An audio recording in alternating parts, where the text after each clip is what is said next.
Good morning to all of you. I welcome you all for this e-conference on innovative science and technology for sustainable future. It's a matter of pride for us to mention that college has completed 25 years, 50 years of its establishment and science faculty has completed 25 years. We are celebrating Golden Jubilee and Silver Jubilee simultaneously. You are aware that this conference was previously scheduled and we had to postpone it due to COVID pandemic at the last moment. All of us are passing through a very difficult time, but certainly in coming days you will be finding solution through the science and technology to this COVID pandemic. We are performing our academic duties by maintaining physical distance. Nature has again proved that he is very strong. Human beings developed lot of weapons to destroy world, but failed to develop protective measures. Hence, human race are facing this crisis. World is expecting from researchers to develop vaccine to get rid of COVID.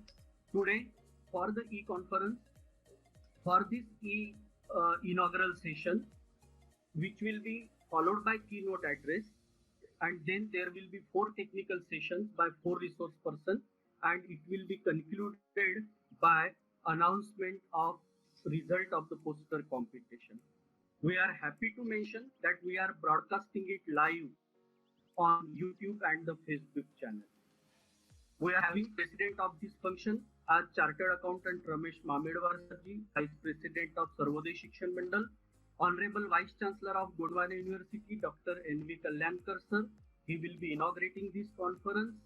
Professor Rajshekharan Pillai, ex-UGC Chairman and Vice Chancellor of the Somaiya University, is guest of honor and he will be delivering the keynote address. Honorable Dr. V.S. Ainkawar sir, Founder VC of the Gondwana University, Gadchiroli, is also present. Shri Prashantbhau Potdukhe, Secretary of the Sarvodaya Shikshan Mandal, and our Principal Dr. R.P. Ingole sir is also present in the panel. I welcome you all at this particular occasion of this e-conference.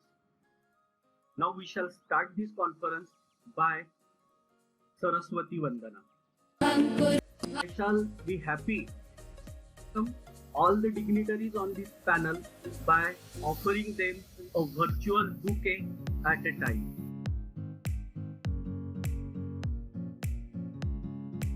Now we shall start by introductory remarks of Dr. R.P. Ingole sir. I request Dr. R.P. Ingole sir to make introductory remarks. Good morning to all. On inaugural function of the e-conference, Vice Chancellor of the Gondwana University, Honorable Dr. N.V. Kalyankar sir, Vice Chancellor of Somaiya University and ex-UGC Chairman, Professor Rajshekharan Pillai, First Vice Chancellor of the Gondwana University, Honorable Dr. V.S. Ainkawar sir, and President of the function and the Vice President of the Sarvodaya Shikshan Mandal, Honorable Chartered Accountant Ramesh Mamedwar, Secretary of the Sarvodaya Shikshan Mandal, Honorable Prashant Potdukhe, Principals, delegates, and different colleges, principals of the different colleges, delegates, and their students. On my personal behalf and on behalf of Sardar Patel Mahavidyalaya Chandrapur, I welcome you all for this e-conference on innovative science and technology for sustainable future. We had to postpone our scheduled conference at last moment due to Corona pandemic. At this occasion, I pay tribute to our founder president, late Shantaram Potdukhe. We would have been most happy to see this celebration of Golden Jubilee of the college. The college was established in the year 1970 with the objective to provide higher education to poor and socially backward people of this region. Honorable Shantaramji had given his house to start the college. He himself shifted to rented house. Now around 7,500 students are enrolled at junior college, UG level, PG level and research level under various streams. College has achieved A grade by NAC in its third cycle of re-accreditation. It is the biggest center of higher education in the region. The proposal of celebrating Golden Jubilee of the college and Silver Jubilee of the science streams by organizing various academic and cultural events was readily accepted by the governing body. I am very much thankful to President Sudhakar Kodduke and all the members of the society. Staff members from the science team have taken effort to organize this event. I take this opportunity to thank Honorable Raj Shekharan Pillai who accepted our invitation to deliver keynote address. All resource persons are of international repute. Students and participating delegates were going to get taste of knowledge. We are of the firm belief that such academic events are useful in motivating the researchers and new breakthroughs in science and technology are made known. The theme of conference is multidisciplinary and deliberation throughout the day would be fruitful. I would like to thank all resource persons for accepting our invitation to share their expertise. We are happy to mention that a souvenir with the abstract of the research paper will be published at this occasion. Full-length research papers were published in UGC Care journals. 50 years time period is not very long for any institute, but certainly significant. I am hopeful that in coming years, college will flourish further in academic arena. I conclude my introductory remarks. I wish this conference a great success and thanking all delegates and students for participation. Thanks. Thanks, Ingole sir, for introductory remark. You were the motivation behind organization of this particular event. Now, I take this opportunity to request Honorable Vice Chancellor of Gondwana University to guide the audience and declare this conference is inaugurated. So we shall try to reconnect Vice Chancellor sir. We shall proceed further. We are proud to mention that research papers related to theme were invited from researchers and 79 research papers were published in UGC Care listed journal. However, abstracts are published in the form of souvenir. Best wishes received from Honorable Chief Minister, Honorable Education Minister are also included in the souvenir. I now request Honorable Dr. V.S. Ainchwar sir to release the souvenir. Dr.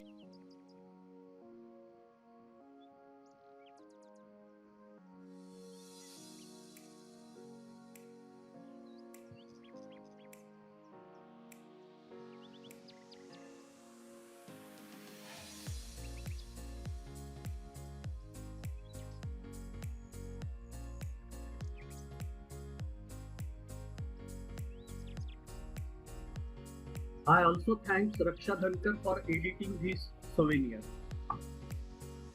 Now I request Dr. V.S. Ainchwar sir to please guide the audience.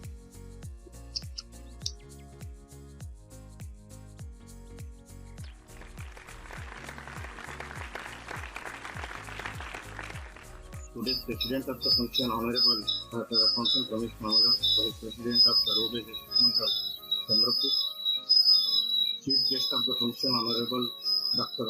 Venvi Kalyan sir, Vice Chancellor, Gondwana University, Gadchiroli, Guest of honor, Honorable Professor Rajashekar Pillai, former chairman of UGC and Vice Chancellor, Somaiya University, Mumbai.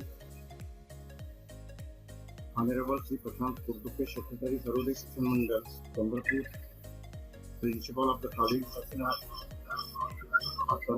Ingole, Vice Principal of the College, Dr. P. Madan Satyeva, Head of the Department of Science Faculty, and Sardar Patel College. It gives me immense pleasure to publish the souvenir at this key conference. I think selected research papers as publisher in this souvenir. It will be informative and beneficial to professors, researchers, and students of science faculty.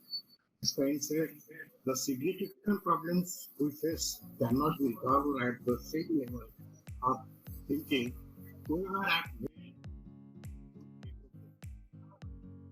privileged to be part of today's inaugural function on commerce, on innovative science and technology for sustainable organized by Sardar Chandrapur. First of all, I take the opportunity to congratulate the principal of Dr. R.P. Ingole and Vice Principal Dr. Swapnil Mahapatrath and all head of the Department of Science Faculty for organizing the e-conference on the occasion of Golden Jubilee Year of Sardar Patel Mahavidyalaya and Silver Jubilee Year of Science Faculty.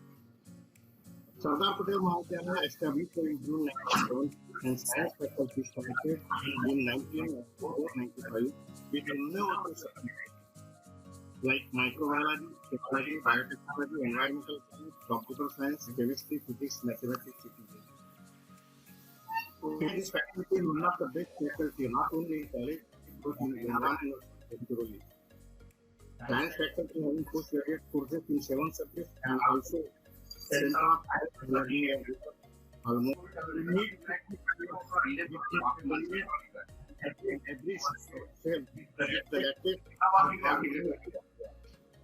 latest research in higher education sector has become a priority in the various programs of government of India. UGC also provides ample funds for major and minor research projects undertaken with such innovative techniques. So many professors are doing the major research projects. Whether that major research projects are effectively useful for innovative for development of the country. Such renowned group are the place where organizations, seminars and conferences to germinate new ideas.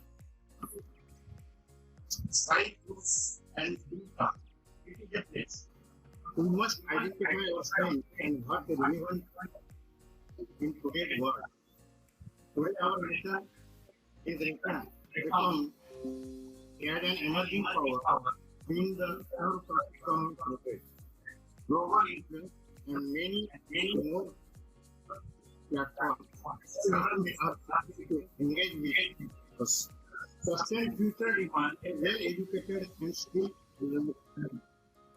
There is a vast difference between academic qualifications and skills, between knowing things and knowledge, between intelligence and wisdom. Knowledge and wisdom are all products of learning. It is very important to have a dream.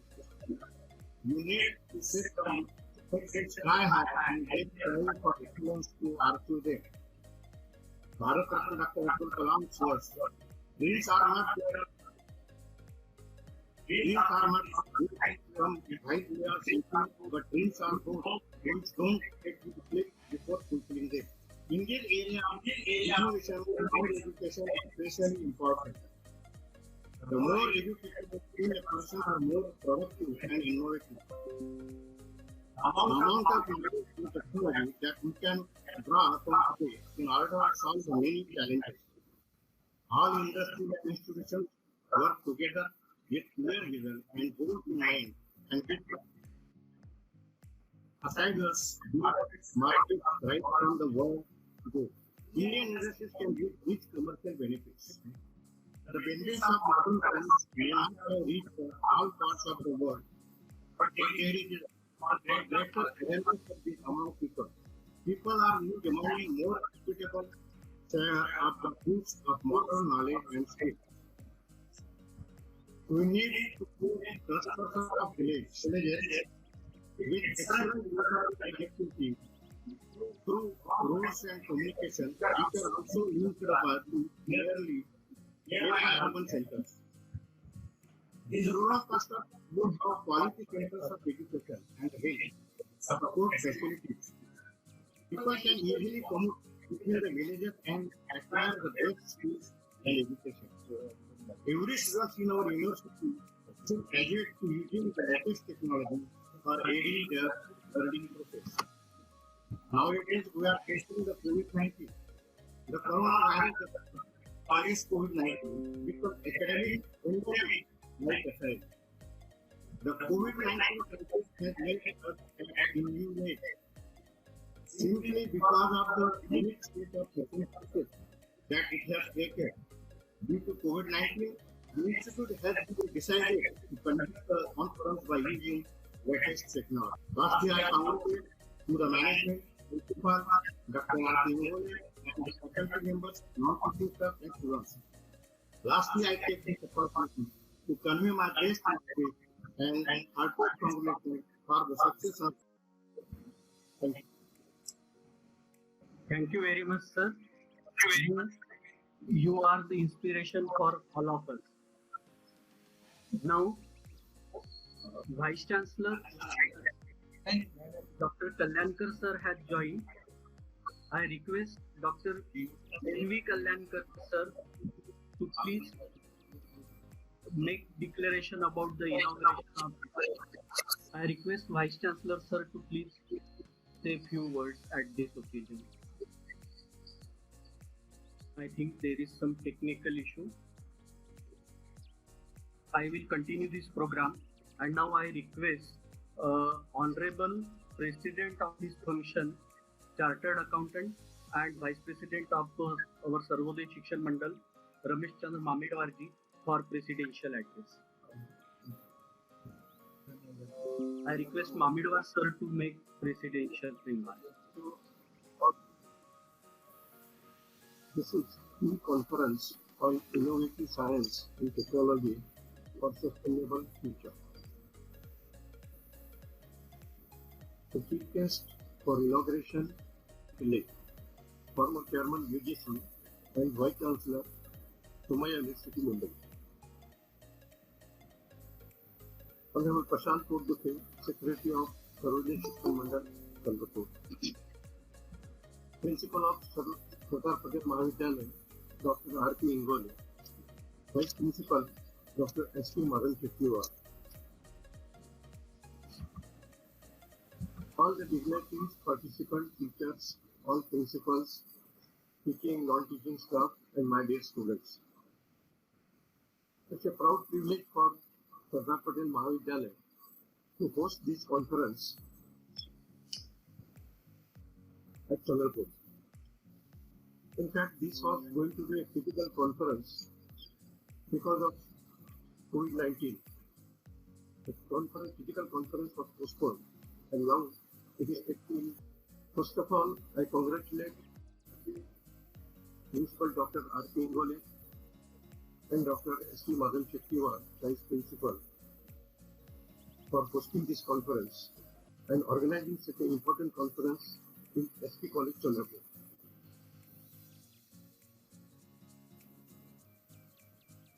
In this conference, Dr. Uzbal University, he has explained the importance of this conference on this important subject and elaborated various aspects for this new generation which will be benefited by this conference. Dr. Ingole, principal of this college, has explained that this college has completed 50 years and celebrating Golden Jubilee year. Not many activities have taken place in this year, and many academic, cultural, sports,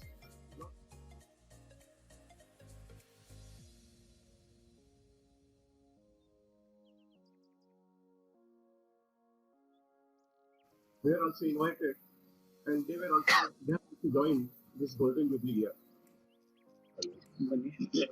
This is one of the biggest scholars in this reserve region. Having strength of students, having number of faculties, postgraduate faculties, to connect and share ideas. And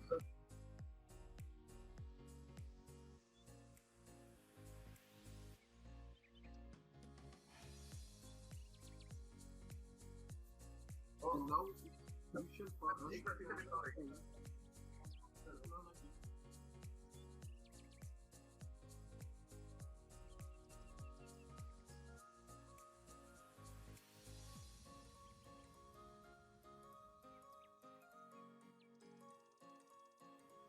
with a significant development of sustainable future development such type of for this new generation, which is going to be important for technology and science. Whether it is science, economics, or environmental, the role of technology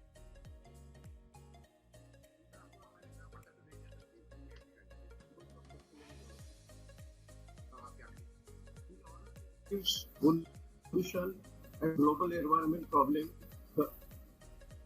The science and technology has to play important role.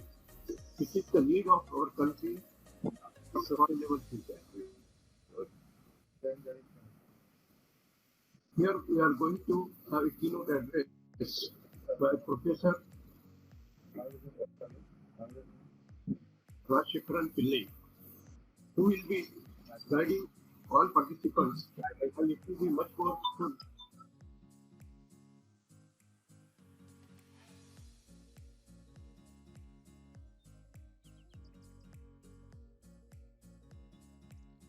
So, conference, and I am confident that this conference will be beneficial and fruitful to all concerned. This COVID-19 is considered to be very dangerous, and social distancing, mask, use of masks, and other things as government has informed to the public of country, which should be followed by us, and we should fight this coronavirus in a nice way for this coronavirus. Lastly, again, I wish grand success to this e-conference on very important subject. And it's a proud privilege for Sardar Patel Mahavidyalaya to host this conference and the opportunity given by Gondwana University, virtually. Thanks to organizer for offering me the friendship for this e-commerce, and for inaugural function of this conference. With these few remarks, I conclude myself. Thank you very much. Jai Hind. Thank you, President of this particular function. Now, I request Dr. V.S. Wadai sir to propose vote of thanks to this particular inaugural program. And after the vote of thanks, we shall start with the keynote address. A warm and graceful morning to our valued guests, registered participants, dear student participants joined online. Myself, Dr. Vijay Wadi, it's my privilege to have been asked to vote on this committee. And on behalf of Sardar Patel Mahavidyalaya Club and a very hearty vote of thanks to the President of the Conference and Vice President Dr. Uday Shekharan. Sir is a reflection of affection and love for us. We are extremely grateful to use for presiding on the inaugural conference. Thanks for most sincere thanks to Chief Guest Dr. N. Kalyankar sir, time with his busiest schedule to grace the occasion. Thank you, sir. I am extremely thankful to Honorable Dr. V.S. Ainchwar, former Vice Chancellor of Gondwana University, Kachori, for valuable guidance. Sir has always been inspiration for us. I am very much thankful to Principal of our college, Dr. R. P. Ingole, sir, for his constant support, guidance, and leadership, which have greatly helped us towards the successful organization of this conference. I am also thankful to Dr. Swapnil Madam Shettiwar, sir, Chief Organizing Secretary, who work hard in the organization of this conference. I thank all guest speakers who will join later for our technical session, Dr. Ajay Pajbhai, Dr. Sanjay Doble, Dr. M.V. Ramanna Murthy, Dr. Nishikant Kale. Also thankful to all faculty members, research students, teaching students for their enthusiastic participation in this conference. I thank Dr. S.B. Kishore for all technical support and all science faculty staff members who work hard for the success of this conference. Thanks a lot to all who directly or indirectly involved in the organization of this conference. Thank you for being with us. Thanks, Dr. Vijay. Now I request Dr. R.P. Dhankar Madam to introduce Professor Rajashekharan Pillai, sir, and invite him for keynote address. Thank you, sir. Thank you so much. Here I take this opportunity to introduce an eminent personality in the field of research and our today's key, Rajashekharan Pillai, sir. Professor V.N. Rajashekharan Pillai is the Vice Chancellor of Somaiya Vidyavihar University and Provost of Somaiya Vidyavihar and Somaiya Ayurvihar under the Somaiya Trust, Mumbai. He has been at the helm of affairs of many higher educational and scientific research establishments for almost 50 years as a teacher, researcher, professor, and executive head of education, science, and technology establishments in the country and abroad. An elected fellow of the Indian Academy of Sciences, Professor Rajashekharan Pillai is one among the top-cited chemistry researchers in the country.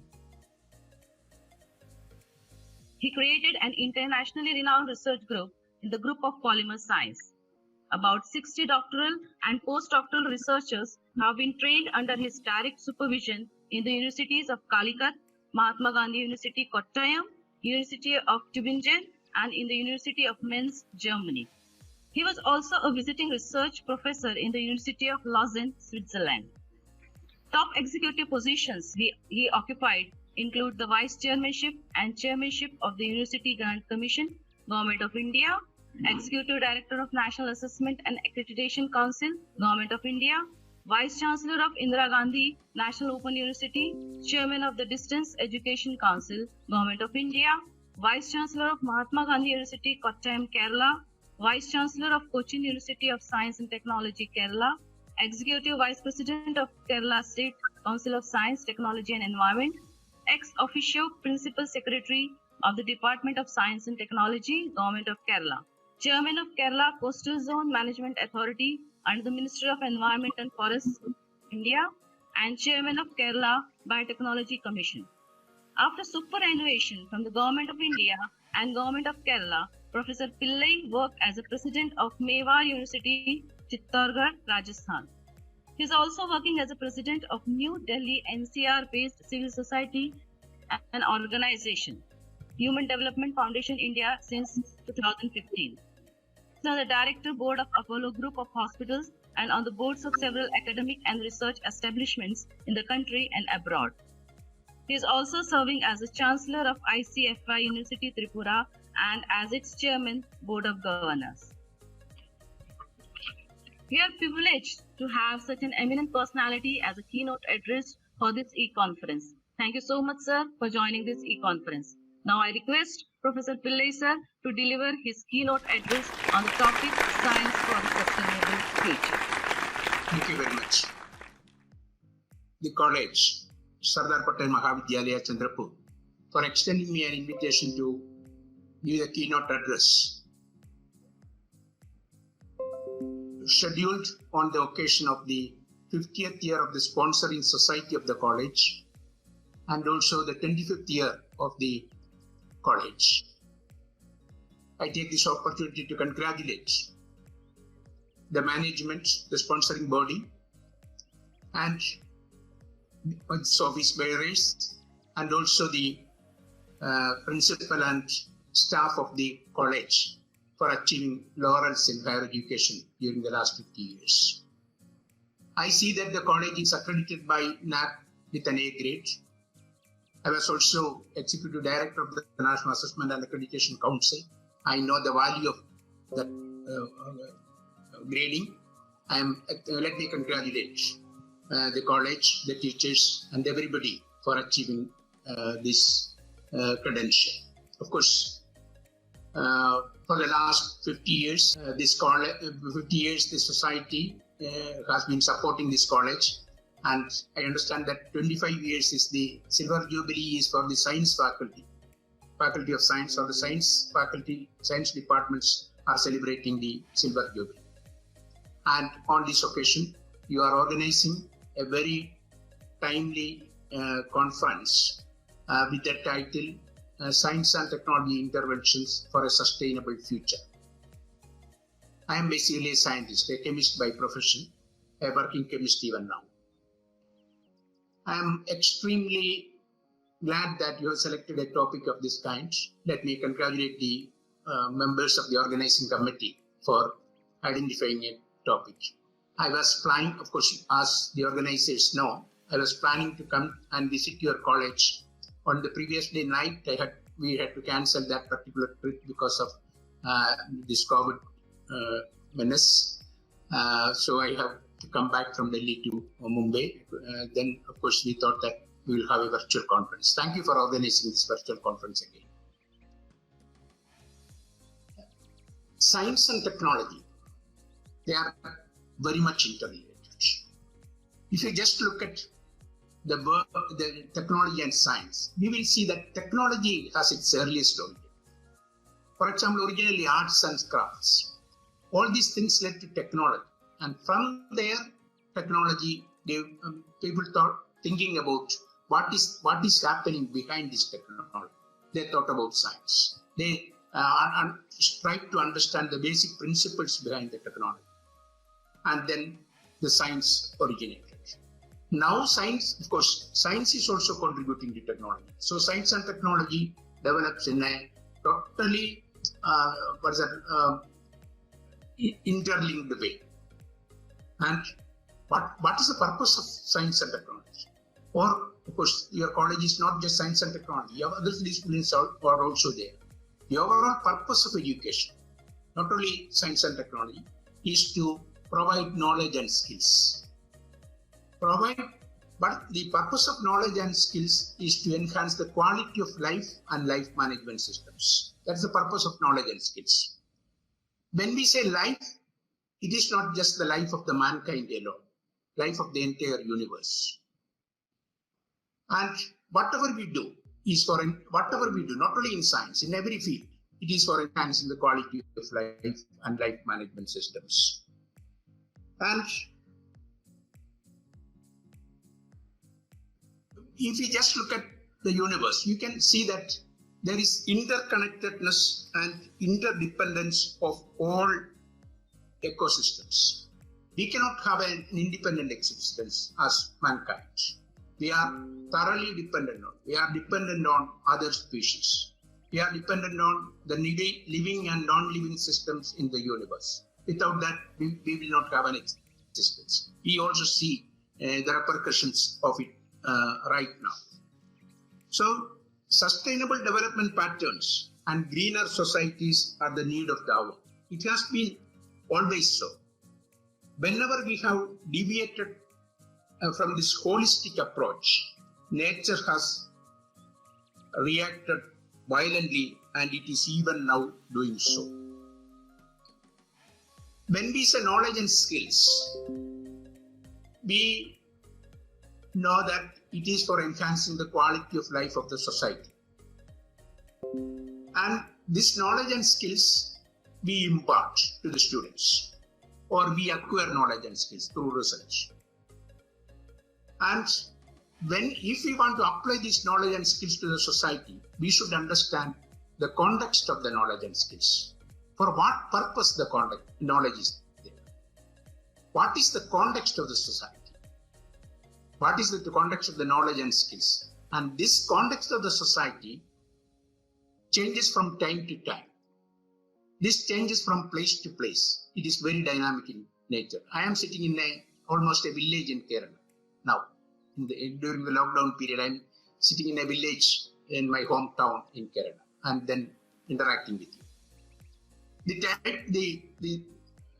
The context of the society in a village, in my village here, will be totally different from the context of the society in maybe in UP or in Bihar or maybe outside the country. It will be totally different. But the knowledge is universal, and therefore it is very important that we create knowledge, we impart knowledge, and we provide knowledge, we provide skills. But along with that, we should also understand that the person who is acquiring knowledge and skills, person who is giving knowledge and skills, he or she should understand the very dynamic context of the knowledge and skills. It changes from time to time, it changes from place to place, as I mentioned earlier.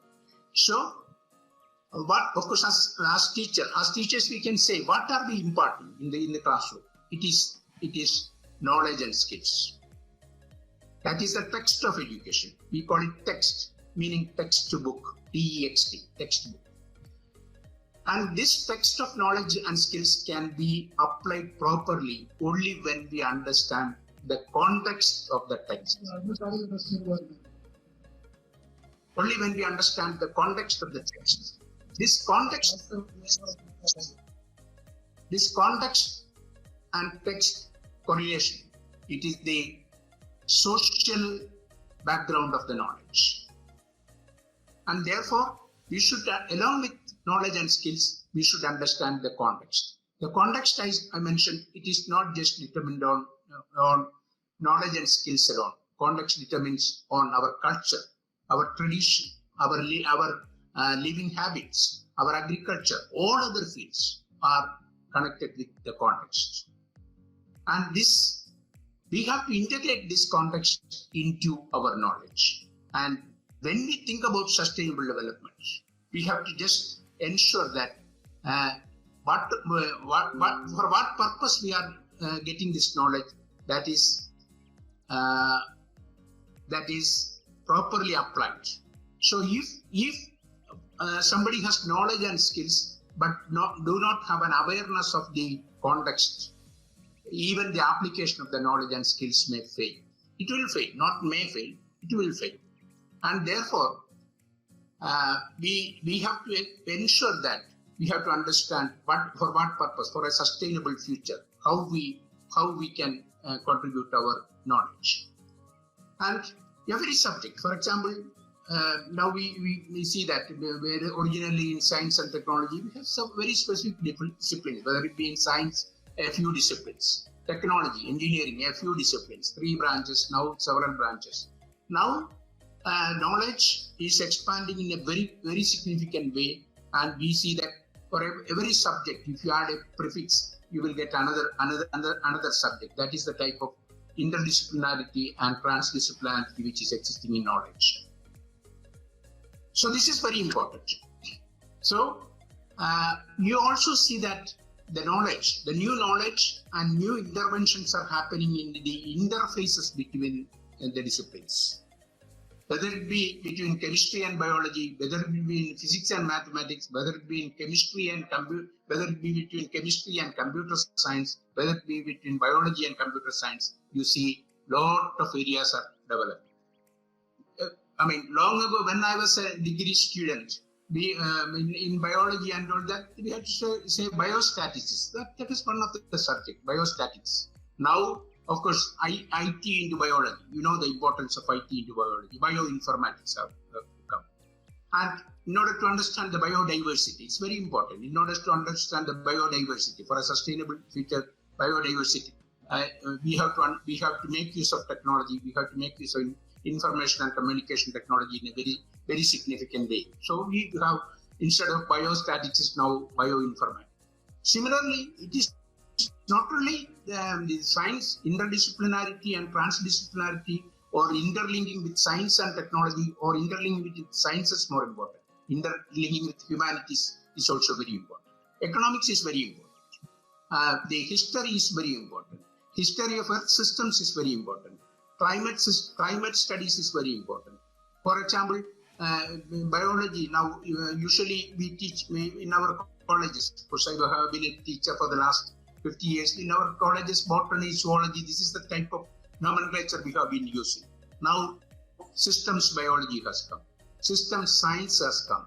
So these are all, interlinking our own disciplines with other disciplines. And this interlinking and interdisciplinary interpretation of our knowledge is very important in thinking about in a sustainable future. So, acquisition of knowledge and skills and acquisition of capabilities through education should happen only through the contextual understanding of the knowledge. If we just look at the 20th century, it has witnessed a series of dramatic advances in science, technology, industry, and development. The distinguishing features of science and technology progress as of today are their interdisciplinary and transdisciplinary nature. Physical science is explored both in a macroscopic and microscopic way and under extreme conditions. When we say physical sciences, mathematics, physics, chemistry, such science. And when we just look at life sciences, a lot of things are coming. It is the revolutionary area of science in the world now. When you just look at life science, it is done more precisely with an emphasis on regulation and regeneration. And information technology are employed to finely control matter and energy. We studied physics, we studied mathematics, we studied we teach astrophysics, astronomy, and all that. But if just look at information and information technology. They are employed to finely control matter and energy, both. We are all communicating each other through different types of technology. As a result, there is great optimism that many fundamental difficulties in science will be resolved. But with all this advent, we see that there are things yet to be resolved. We are facing the crisis even now. So the integration and convergence of different academic disciplines has continuously given rise to new growth points. A holistic approach has been the development and directions and objectives for disciplines such as earth system science, complex system science, and systems biology. This systemic approach to sciences is very important in sustainable development. No science can be independent. Of course, in our universities, in our colleges, we have to teach the basic tenets of each and every subject. But it's very important that we should teach and that the students should learn the subject, understanding its relevance in other areas also, interdependence of other areas also. For example, now you just add the word bio, BIO prefix to any of the old discipline. It is a different subject altogether. Whether it be biomechanics, started of course biochemistry, biophysics, and all these things. So it is showing the importance of bio. And then that is just maybe integration of two disciplines. But now it is much more broader. For example, biology, it is not botany or zoology, it is systems biology. That is what, looking at the entire systems as a whole and looking at biology in that perspective. Modern new institutions teach this subject also in that perspective. Similarly, the research in the fields such as internet technology, digital economy, supercomputing, environmental science, and biomedicine has produced huge amounts of data. Huge amounts of data. You just look at the data which we have in hand, maybe gathered through centuries. So big amount of data, and with these new interventions of technology, you can gather more and more data. And this revolutionary rise in data gave rise to the new paradigm of big data. It is coming, big data and artificial intelligence. It's coming in a very big way. So the big data initiatives and platforms launched recently will bring about drastic changes in our way of looking things. And of course, now people just look at how artificial intelligence and big data can control and provide medicines, life, all things. And therefore, when we just think about sustainable development and sustainable future, what we have to think is looking at the context of each and every subject. It may not be possible for in a undergraduate courses or a postgraduate to teach all these things, but they should know, along with the basic knowledge in their own subjects, they should know that humanities is important, social science is important, so and history is important, geography is important, economics, financial services, all these things are very, very important. And ultimately, all these things together contribute to the enhancement of knowledge and enhancement of the life systems. When it comes to sustainable future, sustainable development, the contribution of science, this very contribution of science is very important. We know that we should develop a consumer culture which is not contrary to the production of the raw materials. We should ensure that our consumerism culture should be in line or with the production and all that. We should also see is that whatever we consume from the universe, there has to be some sort of a replenishment of these things, and this can really happen. And then, of course, during the last 4 or 5 decades, we have been talking about globalization and all that. Globalization is very important. It is happening also. That is why we are all dialoguing like this. But it is also very important that we see the importance of local things now. During the last 65 days, we have seen how much important are our local things, our local agriculture, our local, whatever is available in our locality. Of course, we are living with that also. We can also see that even the highest technological development, even without that highest technological development, one can live. So it is very important. I am not talking against the globalization and the technological advancement, but it's very important that along with this globalized technological advancement and all that, we should always have an eye on preserving of what is around us, our agriculture, our culture, our ways of life and all that.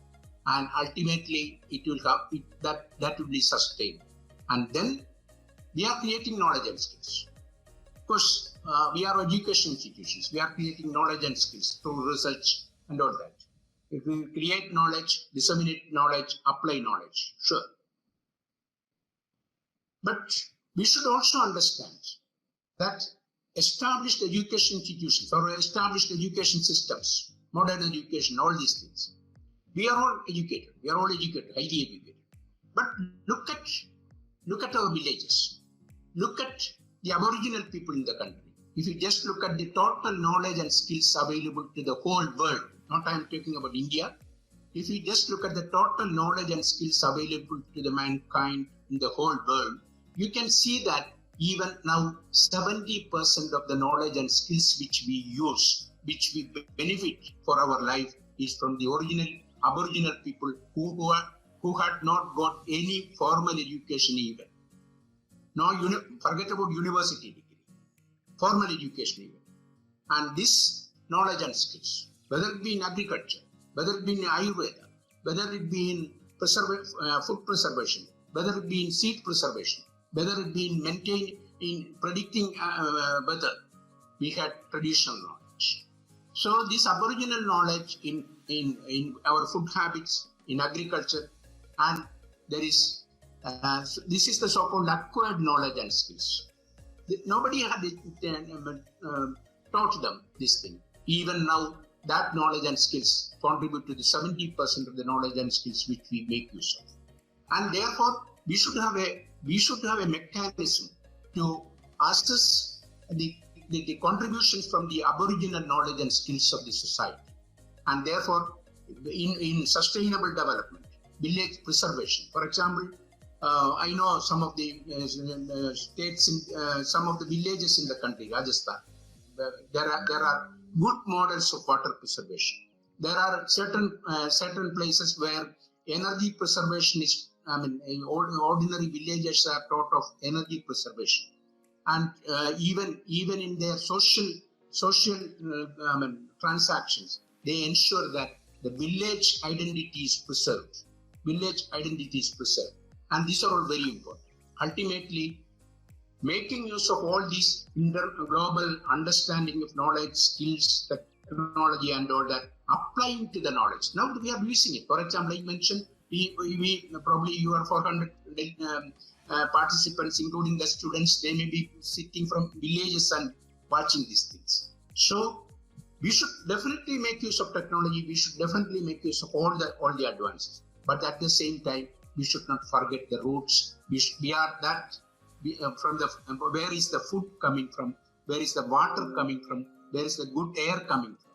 That is from our village. You have seen that of course, I was preparing something about ozone depletion and all that. You have seen that something big happened in the country. Now that ozone depletion, that cover is regained. You have also seen that. I'm not saying that it should happen. We have also seen that during the last 65 days, our rivers, our all these our ponds, all these things are regaining water, and it is much more pure and all. Not that. Of course, we will also overcome this with technology. Our own knowledge will definitely find out the ways and means of overcoming this challenge also. And I sincerely believe that only by a proper combination of advanced technology, advanced science, and the aboriginal thinking and agriculture and our own village ways of doing things, there has to be a proper combination. This is happening. Maybe our technologists, maybe our scientists all over the world, they should look at maybe our own villages and then how we can do it. Of course, I told you I am sitting. We are getting large number of our own people who are coming from different parts of the world every day. Around 50,000, 60,000 people are coming from all over the world to Kerala. Our own people who are coming to Kerala because they are gone. Of course, now how we can develop.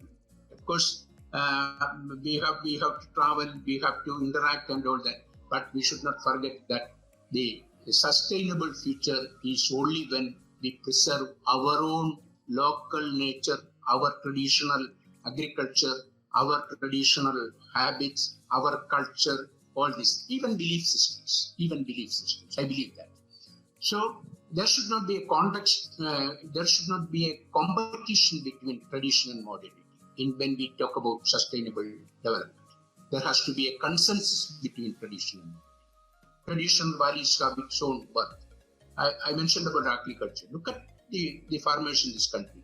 Even now, they depend on 70. We all depend on them. We all depend on them. And look at their traditional agriculture. You will see that for seed preservation, there will be thousands of ways in this country where no modern agriculture science has come, but through people they have preserved. They have found out ways of preserving seed, protecting the agriculture. Even predicting the day-to-day weather. There are means and therefore this interconnectedness and interdependence of the local and global traditions, global interventions are the thing which is going to sustain our future. I take this opportunity to congratulate all the researchers who have contributed to these papers. And when it comes to research, I will just stop with 2 minutes. When it comes to, I am basically a teacher and a researcher. Even now I do research. I have research students.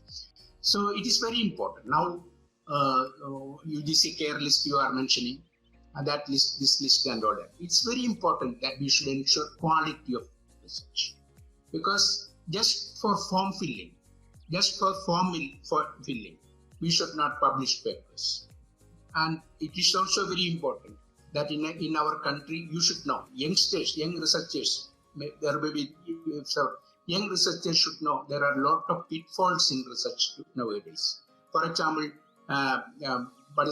even fake publications, fake journals. Fake journals are come in a big way in the country. And if you just look at fake publications, the number of fake publications is increasing in our country. And therefore, it is very important that we should look at quality journals, and we should ensure that the truth, ethics, morality, all these things prevail in our publications. If you are just publishing one paper of high quality, forget about 6 papers just for that form filling exercise, you will achieve. And therefore, it's very important. And you should also see the journals like Nature, Current Science, Science, and all that. Maybe warning people about low quality publications and fake journals. For example, I am quite aware of the fact that even people name journals taking plagiarizing the names of very big journals. And people are young researchers may not know that difference. So you have to ensure that quality and integrity will be there in our research. It is not just for advancing our career. If you are if you are doing good research, you will be rewarded, no doubt about it. But you have to be a little bit careful about the number of publications, the quality, and you have to be careful about the quality of publications. And of course, even citation analysis is there. But even in citation analysis, there are pitfalls. And of course, this is not a seminar on the quality of research and all that. But wherever I go, in a research seminar, I ensure that I just maybe advise the young researchers to look into these pitfalls of some sort of unethical research. There are some sort of paid journals and all that. I'm not talking about page charge. Page charge is different. Paid journals are different. Somebody will even see a publication, an advertisement that it will come to you through internet. We will publish your paper within a day. That's some advertisement. I also used to get it. We will publish your paper in one day and all that. You have to be extremely careful. I'm very confident that with the type of quality which you are preserving, with your AA accreditation and all that, which you are preserving, you will look into these quality concerns and quality parameters in research. So, teaching, research, extension, and concern about social development, concern about our future. These are the hallmarks of a good institution, and the society which supports this college, which sponsors this college, and this college and the science faculty for the last 25 years, you have been doing systematic work to enhance quality and credibility of your institution. Let me wish you all the success. Thank you once again for extending me an invitation to give the keynote address. I will ensure that I will visit your college in the near future one day. Wish you the very best in your deliberations. Thank you very much. Thank you so much, sir. Thank you for enlightening and illuminating with such a deliberate knowledge you have given us, and you have given everyone and explained everyone that interdisciplinary knowledge and acquisition of knowledge skills are pivotal in sustainable development in the future. There are some questions which are being asked here. I would like to ask you some questions which are being raised by some of the students in the Facebook Live. Should I ask, sir? Yes. Yes. Varsha Bankar Bhodre, she has asked, Sir, it is always argued that E for the sustainable growth is often compromised with the rapid economic development. How would you justify it in the present economic context? Actually, the present context is a clear example of that that we should not compromise.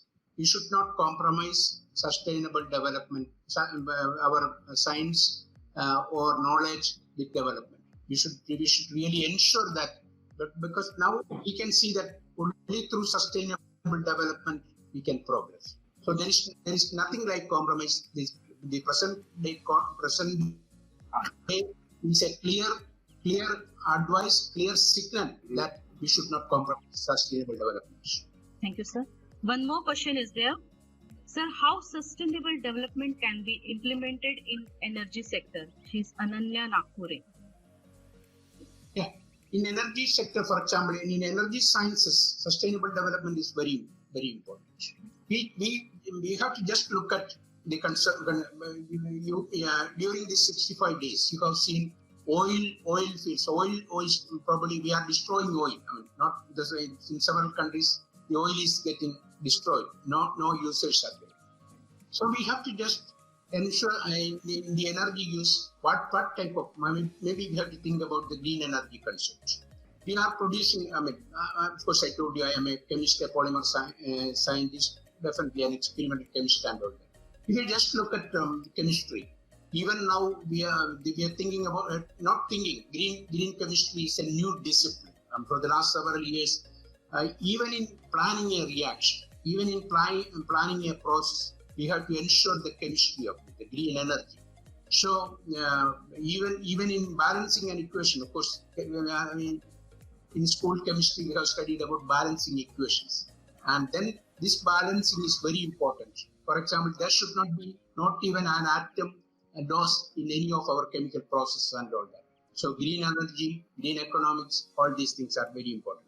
So in energy science, it is very important our consumption of energy, and then we should look at for example, the traditional preservation of energy. Whether it be our mothers, they have all methods to make use of energy and preserve energy in a very systematic way. And therefore, it is very important. The question is very relevant, and in science, in chemistry, and the greener approaches to artificial methods are very much there. Thank you.